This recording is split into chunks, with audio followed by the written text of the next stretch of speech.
ಶೈಲಿಯಲ್ಲಿ ಅರಣ್ಯಾಧಿಕಾರಿಗಳ ಕಾರ್ಯಾಚರಣೆ, ಜಿಂಕೆ ಬೇಟೆಗಾರರು ಅರೆಸ್ಟ್, ರೌಡಿ ಶೀಟರ್ ದಿನೇಶ್ ಹತ್ಯೆಗೈದ 3 ಬಂಧನ, ಯುಗಾದಿ ಹೊಸ್ತಳಕಿಗೆ ಚೀಟಿ ಹಾಕ್ತವರಿಗೆ ಪಂಗನಾಮ, ಕೋಟಿ ಚಿನ್ನ ಜಪ್ತಿ ಮಾಡಿದ್ದೆಲ್ಲಿ? ಎಲ್ಲ ಸುದ್ದಿ ಡೀಟೇಲ್ಸ್ ಕರ್ನಾಟಕ ಟಾಪ್ 20ಯಲ್ಲಿ. ನಿನ್ನೆ ಬಾಣಸವಾಡಿಯಲ್ಲಿ ಹತ್ಯೆಯಾದ ರೌಡಿ ಶೂಟರ್ ದಿನೇಶ್ ಕೊಲೆ ಪ್ರಕರಣ ಸಂಬಂಧ 12 ಮಂದಿ ಆರೋಪಿಯನ್ನು ಬಂಧಿಸಲಾಗಿದೆ. ಕೊಲೆಯಾದ ದಿನೇಶ್ ಕಮರ್ಷಿಯಲ್ ಸ್ಟ್ರೀಟ್ ಠಾಣೆಯ ರೌಡಿ ಶೂಟರ್ ಆಗಿದ್ದು, ರಾಬರಿ, ಡಕಾಯಿತಿ ಸೇರಿದಂತೆ ಸಾಲು ಪ್ರಕರಣ ಇದೆ. ಕೊಲೆಯಾದ ರೌಡಿ ಶೂಟರ್ ದಿನೇಶ್ ಮತ್ತೊಬ್ಬ ರೌಡಿ ಶೂಟರ್ ದಿಲೀಪ್ ಎಂಬಾತನ ಕೊಲೆಗೆ ಪ್ಲಾನ್ ಮಾಡಿದ್ದಂತೆ. ಇದೇ ವಿಚಾರವಾಗಿ ನಿನ್ನೆ 10 ಜನರನ್ನ ಬಾಣಸವಾಡಿಯ ಹೋಟೆಲ್ಗೆ ಕರೆಸಿಕೊಂಡಿದ್ದ ದಿನೇಶ್ ಮಾತುಕತೆ ನಡೆಸಿದ. ಈ 10 ಜನರಲ್ಲಿ ದಿನೇಶ್ನ ವಿರೋಧಿ ರೌಡಿ ಶೂಟರ್ ದಿಲೀಪ್ ಜೊತೆ ಸಂಪರ್ಕದಲ್ಲಿದ್ರು. ಹತ್ಯೆ ವಿಚಾರವನ್ನ ಹುಡುಗರು ದಿಲೀಪ್ಗೆ ಹೇಳಿದಾಗ ದಿನೇಶ್ನನ್ನ ಹತ್ಯೆ ಮಾಡುವಂತೆ ದಿಲೀಪ್ ಹೇಳಿದ. ಅದರಂತೆ 10 ಮಂದಿ ಸೇರಿ ದಿನೇಶ್ನನ್ನ ಹತ್ಯೆ ಮಾಡಿದ್ದಾರೆ. ಇದೀಗ ರೌಡಿ ಶೂಟರ್ ದಿಲೀಪ್ ಸೇರಿದಂತೆ ಇಬ್ಬರು ರೌಡಿ ಶೂಟರ್ 12 ಮಂದಿನ ಬಾಣಸವಾಡಿ ಪೊಲೀಸರು ಅರೆಸ್ಟ್ ಮಾಡಿದ್ದು, ಸಂಬಂಧಿಕರ ನಡುವೆ ಕುಡಿಯೋ ನೀರಿಗೆ ಶುರುವಾದ ಗಲಾಟೆ ಕೊಲೆಯಲ್ಲಿ ಅಂತ್ಯ ಆಗಿದೆ. ಯಾದಗಿರಿ ಜಿಲ್ಲೆಯ ಹುಣಸಗಿ ಪಟ್ಟಣದಲ್ಲಿ ನೀರಿಗಾಗಿ ಅಜ್ಜಿ ಜೊತೆ ಜಗಳ ಮಾಡಿದ್ದನ್ನ ಮೊಮ್ಮಗ ನಂದಕುಮಾರ್ ಪ್ರಶ್ನೆ ಮಾಡಿದ್ದ. ಇದಕ್ಕೆ ಮಾತಿಗೆ ಮಾತು ಬೆಳೆದು ಸಂಬಂಧಿಕರೇ ಇರಿದು ಕೊಲೆ ಮಾಡಿದ್ದಾರೆ. ಹುಣಸಗಿ ಪೊಲೀಸರಿಂದ ಹನುಮಂತ, ಹನುಮವ್ವ ಅನ್ನೋರ್ನ ಬಂಧಿಸಲಾಗಿದೆ. ಮೋಸ ಹೋಗೋರು ಇರೋ ತನಕ ಮೋಸ ಮಾಡೋರು ಇರ್ತಾರೆ ಅನ್ನೋದಕ್ಕೆ ಈ ಸ್ಟೋರಿ ಉದಾಹರಣೆಯಾಗಿದೆ. ಬೆಂಗಳೂರಿನ ಬ್ಯಾಟರಾಯನಪುರ ಠಾಣಾ ವ್ಯಾಪ್ತಿಯಲ್ಲಿ ಯುಗಾದಿ ಹಬ್ಬದ ಮಾಂಸದ ಚೀಟಿ ಹಾಕಿದವರಿಗೆ ಉಂಡೆ ನಾಮ ತಿಕ್ಕಲಾಗಿದೆ.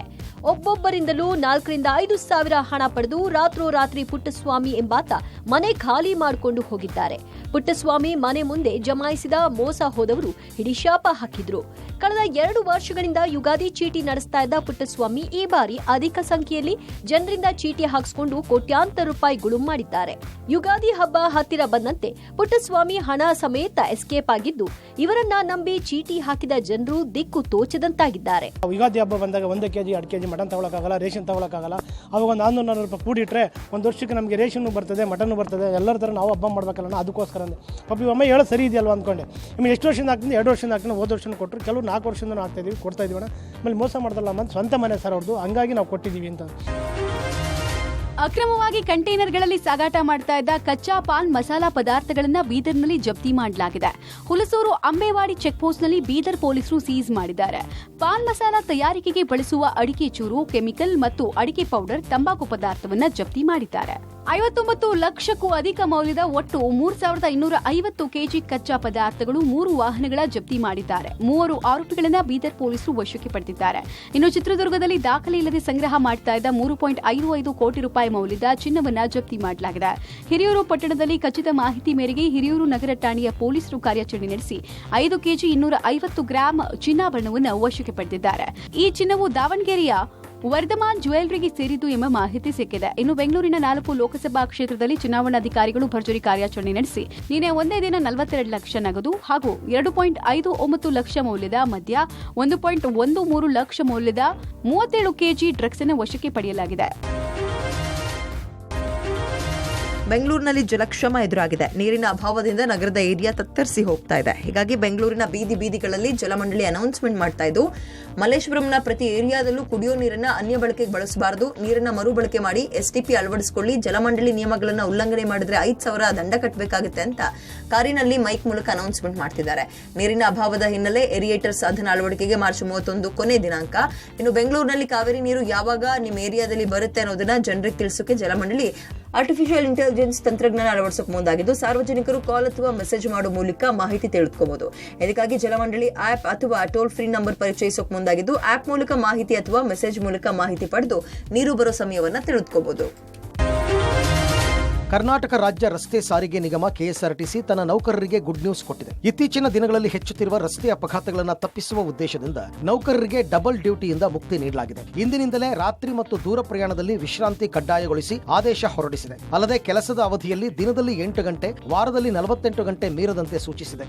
ಇತ್ತೀಚಿನ ದಿನಗಳಲ್ಲಿ ಬಸ್ ಅಪಘಾತ ಪ್ರಕರಣಗಳು ಹೆಚ್ಚಾಗ್ತಾ ಇದ್ದು, ಅಪಘಾತಕ್ಕೆ ಕಾರಣ ತಿಳಿಯಲು KSRTC ಪ್ರತ್ಯೇಕ ಸಮಿತಿ ಮೂಲಕ ತನಿಖೆ ನಡೆಸಿತ್ತು. ಇದಕ್ಕೆ ಕಾರಣಗಳನ್ನು ಹುಡುಕಿದಾಗ ಡಬಲ್ ಡ್ಯೂಟಿ ಮತ್ತು ರಾತ್ರಿ ವೇಳೆ ವಿಶ್ರಾಂತಿ ನೀಡದಿರುವುದೇ ಕಾರಣ ಅನ್ನೋದು ತಿಳಿದು ಬಂತು. ಸರಿಯಾಗಿ ನಿದ್ರೆ ಇಲ್ಲದೆ ಬಸ್ ಚಾಲನೆ ಮಾಡಲು ಸಾಧ್ಯವಾಗದೆ ಅಪಘಾತಗಳು ಸಂಭವಿಸ್ತಾ ಇದೆ ಅಂತ ಸಮಿತಿ ನೀಡಿದ ವರದಿಯಲ್ಲಿ ತಿಳಿದು ಬಂದಿತ್ತು ಅಂತ ಸಾರಿಗೆ ನಿಗಮ ತಿಳಿಸಿದೆ. ಅಪಘಾತಗಳನ್ನು ತಡೆಗಟ್ಟುವ ಸಲುವಾಗಿ ತನ್ನ ನೌಕರರಿಗೆ ಡಬಲ್ ಡ್ಯೂಟಿಯಿಂದ ಮುಕ್ತಿ ನೀಡಿದೆ ಅಂತ ಹೇಳಿದೆ.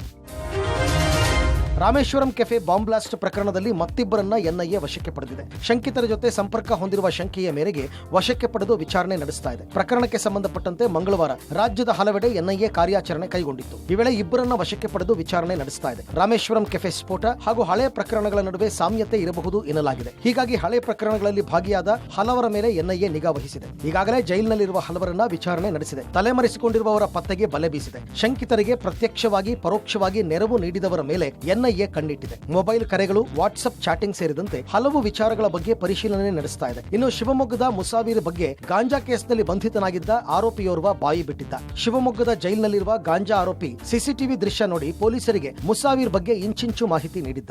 ಈ ಮಾಹಿತಿ ಆಧರಿಸಿ ಎನ್ಐಎ ಮುಸಾವೀರ್ ಮನೆಗೂ ಹೋಗಿ ವಿಚಾರಣೆ ನಡೆಸಿತ್ತು. ಈ ವೇಳೆ ಮುಸಾವೀರ್ ಕುಟುಂಬಸ್ಥರು ಮುಸಾವೀರ್ಗೂ ನಮಗೂ ಸಂಬಂಧ ಇಲ್ಲ ಅಂತ ಹೇಳಿದರು.